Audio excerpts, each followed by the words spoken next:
안녕하십니까. 부곡중앙교회 성도 여러분, 그리고 순장 여러분, 인티용 목사입니다. 이제 오늘부터 순장의 삶 공부를 시작하게 되었습니다. 본래 우리 순장들을 주일날 교회에 모여서 별도로 순장 교육을 할 계획이었는데 코로나 때문에 대면으로 만날 수가 없어서 그래서 이번 학기에는 영상으로 여러분들을 만나게 되었습니다. 그러나 영상으로 만난다 할지라도 우리 선장님들에 대한 훈련의 그 과목을 끝까지 잘 이수하셔서 영상으로나마 우리가 영적으로 훈련을 받게 되기를 바랍니다.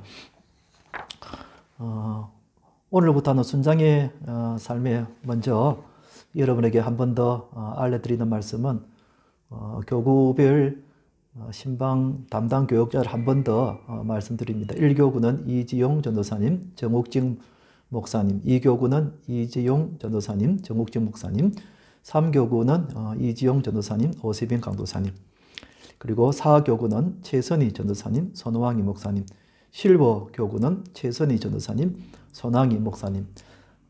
지금 나와는 요람하고는 이게 다르기 때문에 여러분들 꼭 기억하셨다가 언제라도 담당 교육자에게 연락을 주시면 여러분들을 최대한 돕도록 하겠습니다.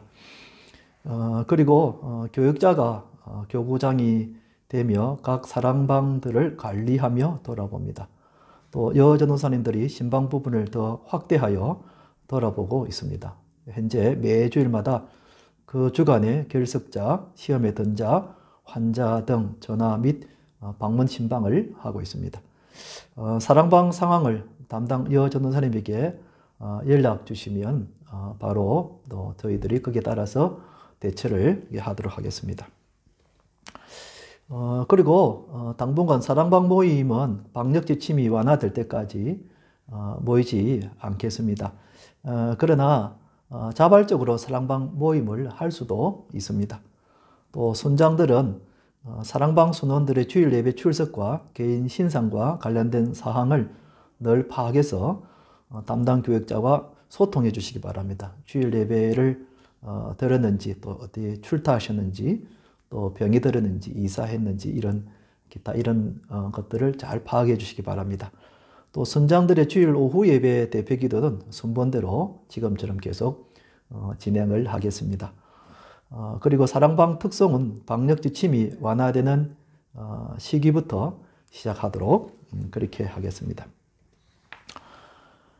이번에 순장의 삶 공부는 모두 12과로 모두 12주에 걸쳐서 하게 되겠습니다. 그 제목을 제가 읽어드리면 신앙생활에서 가장 중요한 것, 또 하나님의 사랑, 신앙, 그리스도인의 생활, 그리스도인의 신분, 그리스도인의 형실, 교회, 사랑방 사역, 헌신의 동기, 헌신의 방법, 헌신의 결심, 헌신의 보상 등 이런 제목으로 앞으로 12주 동안 하게 되겠습니다. 우리 순장 여러분들께서 바쁜 가운데 있을지라도 이 12주 동안 순장의 삶을 잘 하셔서 완주하시기를 바랍니다. 자, 그러면 오늘은 제1과에서 신앙생활에서 가장 중요한 건 뭔가 하는 것에 대해서 말씀을 드리겠습니다. 여러분, 하나님께서는 우리 모두에게 아주 깊은 관심을 가지고 계시고, 그리고 하나님은 하나님의 자녀인 우리들이 모두 풍성한 삶을 살기를 원하십니다. 이것은 그 부모가 자녀에 대한 마음과 똑같다고 할 수 있겠습니다. 요한복음 10장 10절에 이런 말씀이 있습니다. 도둑이 오는 것은 도둑질하고 죽이고 멸망시키려는 것뿐이요 내가 온 것은 양으로 생명을 얻게 하고 더 풍성히 얻게 하려는 것이라 그랬습니다. 저는 이 말씀을 문자 그대로 믿습니다.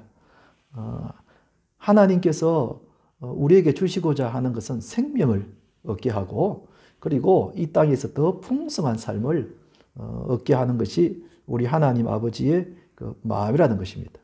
그러므로 하나님의 자녀된 우리들은 이 땅에 살면서 영육간이 풍성하게 살아야 하는 것입니다. 하나님은 이걸 원하시고 또 때에 따라 이런 은혜를 베풀어 주시는 겁니다. 그런데 오늘날 우리의 문제가 뭔가 하면 신앙생활에 초점이 없다는 것입니다. 여러분, 우리가 신앙생활은 열심히 하고 있는데 그런데 왠지 모르게 신앙생활에 초점이 없다는 것입니다. 여러분, 우리가 신앙생활 하는데 이 재미가 없는 이유는 뭐냐면은 바로 이 분명한 신앙생활에 초점이 없기 때문에 그렇습니다.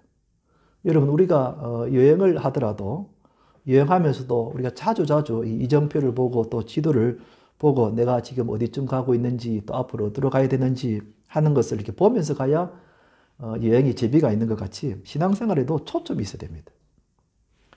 그러면 그 초점이 무엇인가 하는 것입니다. 그건 가장 중요한 거겠죠. 신앙생활에 있어서 가장 중요한 것이 뭔가? 여러분들은 우리 신앙생활 하는 데 있어서 가장 중요한 것이 뭐라고 생각합니까? 기도, 말씀, 봉사, 혹은 전도, 또 열심, 뭐 이렇게 답을 꼭 요구하는 것은 아닙니다. 나에게 있어서 신앙생활이 가장 중요한 것은 뭘까 한번 곰곰이 생각해 보십시오. 그런데 이 신앙생활에 있어서 가장 중요한 것을 잘 모르기 때문에 교회 생활을 하던 가운데서도 갈등이 자꾸 생기는 겁니다. 내 생각은 예배 드리는 것이 가장 중요하다고 생각하는데 그러다 보니까 예배 드리지 않는 사람을 막 정죄하고 비난합니다. 어떤 사람은 교회 오면은 기도를 열심히 해야 되는데 새벽 기도, 수요 기도에 안 나온 사람을 보고 또 뭐 이렇게 비난하기도 합니다. 또 어떤 사람은 교회는 분명히 열심히 봉사해야 되는데 봉사하지 않는 사람을 보고 또 이렇게 비난하기도 합니다. 이렇게 신앙생활에 있어서 우리가 가장 중요한 것이 뭔지를 잘 모르다 보니까 교회 안에서 갈등이 생기기도 하는 것이죠. 그러면 신앙생활에 있어서 가장 중요한 것은 무엇인가? 예수님께서 하신 말씀이 있습니다. 자, 예수님께서 하신 말씀을 한번 보도록 하겠습니다. 마태복음 22장 36절에서 40절인데요. 선생님, 율법 중에서 어느 계명이 크니까? 예수께서 이르시되 내 마음을 다하고 목숨을 다하고 뜻을 다하여 주 너의 하나님을 사랑하라 하셨으니 이것이 크고 첫째 되는 계명이요 둘째도 그와 같으니 내 이웃을 내 자신같이 사랑하라 하셨으니 이 두 계명이 온 율법과 선지자의 강령이니라 그랬습니다. 그래서 예수님이 돌아가시기 전에 예루살렘과 베다니를 다니시면서 말씀을 가르치고 있었습니다. 이때 어느 한 율법사가 와서 질문합니다. 율법 중에 어느 것이 가장 중요합니까? 사실은 이 질문은 예수님에게 트집을 잡기 위해서 이제 질문한 겁니다. 그때 예수님의 말씀이 내 마음을 다하고 목숨을 다하고 뜻을 다하여 주 너희 하나님을 사랑하라. 거기다가 내 이웃을 내 자신같이 사랑하라. 이렇게 말씀하셨습니다. 이것은 구약 성경 말씀 중 신명기서와 레위기서를 인용을 하면서 이 두 가지가 가장 중요하다고 말씀하셨습니다. 그럼 여러분, 예수님이 이 말씀에서 보듯이 신앙생활에서 가장 중요한 것은 무엇이겠습니까? 그것은 바로 관계라는 사실입니다. 하나님과의 관계와 이웃과의 관계라는 사실입니다. 여러분, 구약 성경을 한마디로 말하면 하나님과의 올바른 관계, 그 다음에 이웃과의 올바른 관계를 가르쳐 준 것이라고 할 수가 있습니다. 그러므로 우리 신앙생활에서 가장 중요한 것은 관계라는 사실입니다. 그래서 우리가 신앙생활에 있어서 가장 애써야 하는 것이 바로 관계라는 사실입니다. 여러분, 우리가 신앙생활에 성공을 하고 있느냐 하는 것은 우리가 봉사를 얼마큼 잘하는가, 예배를 얼마나 잘 드리는가, 또 헌금을 얼마나 잘하는가 이런 것이 아니라 관계에서 찾아야 된다는 사실입니다. 내가 관계에서 성공하면 신앙생활에서도 성공할 수 있다는 겁니다. 반대로 관계에서 실패하면 신앙생활에도 실패할 수밖에 없다는 것입니다. 그래서 성경에서 가장 중요하게 말씀하는 것이 이게 관계라는 것입니다. 여러분, 다른 관계에서 실패하는데 다른 것 아무리 잘해도 이 소용이 없는 겁니다.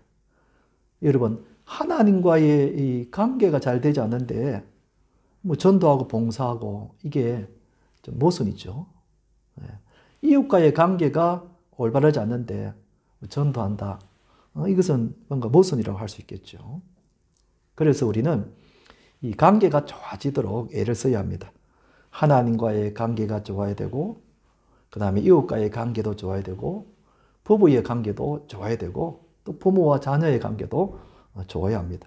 이런 관계가 좋아지는 우리 선장님들 되시기를 바랍니다. 그런데 이 관계에도 순서가 있습니다. 아까 읽은 본문에 보면 38절에 이것이 크고 첫째 되는 계명이요. 그리고 39절에는 둘째도 그와 같으니 그랬습니다. 하나님과의 이 관계와 이웃과의 관계는 똑같은 것입니다. 하나님을 사랑한다 하면서 이웃을 미워하는 것은 이것은 잘못된 것이죠. 하나님을 사랑하면은 반드시 이웃을 사랑하게 되어 있습니다. 이웃과의 관계가 잘못된 사람이 하나님과의 관계가 잘 된다. 이것도 모순이죠. 그러니까 하나님과의 관계와 이웃과의 관계는 똑같은 것입니다. 그런데 왜 첫째라 그랬고 둘째라 그랬는가? 이건 순서가 그렇다는 것입니다. 더 중요하고 덜 중요하고 그런 뜻이 아니라 순서가 그렇다는 뜻입니다. 순서가 하나님과의 올바른 관계가 먼저 되어야 이웃과의 관계가 가능하다는 것입니다. 하나님과 나하고의 관계가 가까워지고 올바로 정립이 되면은 그 다음은 자연스럽게 사람과의 관계도 올바르지고 가깝게 되어 있다는 그런 뜻입니다. 요즘 비가 잘 오지 않아서 이렇게 가뭄이 길어졌습니다. 이 가물어지면은 이 밭에 땅 그 바닥이 쩍쩍 벌어지죠. 거북이 덤처럼 쩍쩍 벌어집니다. 근데 그러다가 비가 막 오게 되면은 그 비가 이 논이나 밭을 이렇게 메우죠. 그러다가 비가 계속 내리면은 물이 그 밭에서 흘러서 다른 곳으로 흘러가게 되죠. 그렇다는 것입니다. 우리가 하나님과의 관계가 올바로 되고 하나님의 은혜를 받고 하나님의 사랑을 받으면은 이 자연스럽게 사람들에게도 이것이 사랑이 흘러넘치게 되고 은혜가 흘러넘치게 되고 하나님과의 관계가 곧 이웃과의 관계로 이렇게 흘러넘친다는 겁니다. 그래서 순서가 먼저 하나님과의 관계가 먼저 잘 되면은 자연스럽게 그 다음에는 이웃과의 관계도 잘 이루어지게 되어 있다는 그런 뜻입니다. 그런데 여러분 37절에 보면 마음을 다하여 목숨을 다하여 뜻을 다하여 하나님을 사랑하라 하는 그 말씀에 대해서 여러분 어떤 느낌이 듭니까? 분명히 이 말씀이 틀린 말씀은 아닌데 마음을 다하고 목숨을 다하고 뜻을 다하여 하나님을 사랑하라 하는 것은 그것이 무슨 뜻인지 알겠는데 그런데 솔직하게 우리가 어떤 느낌이 듭니까? 힘들다 하는 느낌이 들잖아요. 참 부담스럽다는 느낌이 듭니다. 참 어렵다 하는 느낌이 드는 것이 우리 솔직한 마음이죠. 그래서 때로는 이 구절을 대할 때마다 우리 마음이 이렇게 절망감을 느끼기도 하고 우리 한계를 느끼기도 합니다. 뭐 봉사하라, 예배드리라, 뭐 11절 하라 이러면은 우리가 하겠는데 마음을 다하고 목숨을 다하고 뜻을 다해서 하나님을 사랑하라. 이게 참 부담스럽고 힘이 든다는 것입니다.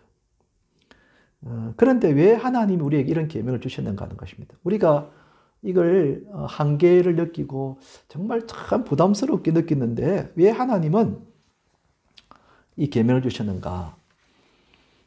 하나님께서 우리에게 명령을 주시는 이유가 두 가지 있습니다. 첫째는 하나님의 성품이 그렇습니다. 둘째는 하나님께서 그렇게 하고 계시기 때문입니다. 하나님이 우리를 마음과 목숨과 뜻을 다해서 사랑하고 계시다는 그런 뜻입니다. 여러분, 예수님이 제자들에게 70번씩 7번이라도 용서하라 이렇게 말씀하셨잖아요. 사람이 어떻게 여러분 그렇게 할 수 있겠습니까? 그렇게 말씀하신 것은 우리 예수님께서 우리를 그렇게 용서하신다는 겁니다. 70번씩 7번이 아니라도 그 이상이라도 예수님은 우리를 사랑하신다는 겁니다. 하나님이 우리에게 너희가 마음을 다하고 목숨을 다하고 뜻을 다해서 하나님을 사랑하라고 하신 것은 하나님이 우리를 그렇게 사랑하신다는 겁니다.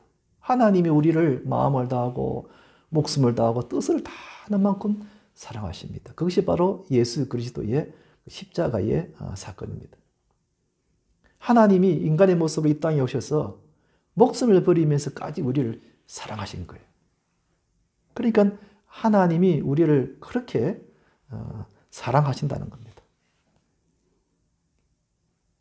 이 우주에 나 한 사람밖에 없는 것 같이 그렇게 하나님이 우리를 사랑하신다는 겁니다. 하나님이 우리를 사랑하시는데 어떻게 얼만큼 우리를 사랑하시는가 하면은 질투하신다 그런 말씀이 나옵니다. 신명기 4장 24절에 보면 내 하나님 여호와는 소멸하는 불이시요 질투하시는 하나님이시라 그랬습니다. 이것은 하나님이 우리를 얼마나 사랑하시는가 하는 것을 표현하기 위해서 참 이게 인간이 사랑하는 저속한 단어 질투. 질투는 사랑하면 사랑하는 만큼 질투심이 생기잖아요.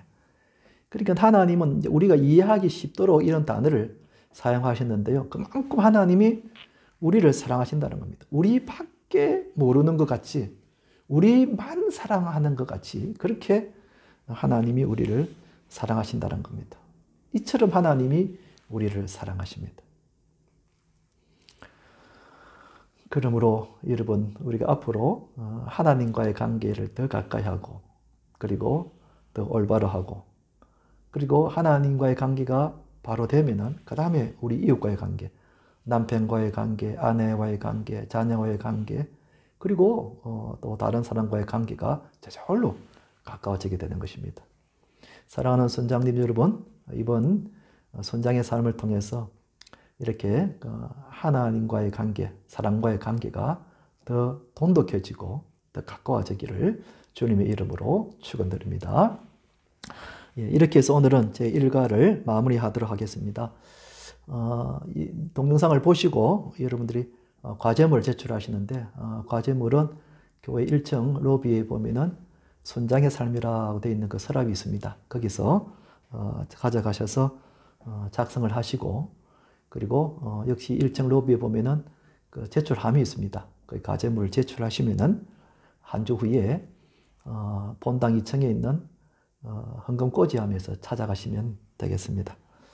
앞으로 12주 동안 저랑 함께 신앙생활의 가장 중요한 것들을 다시 한번 더 살펴봄으로써 우리의 신앙이 더 새로워지고 더 자라게 되는 계기가 되기를 축원합니다. 자, 이것으로 오늘 순장의 삶 일과를 모두 마치겠습니다. 수고 많으셨습니다.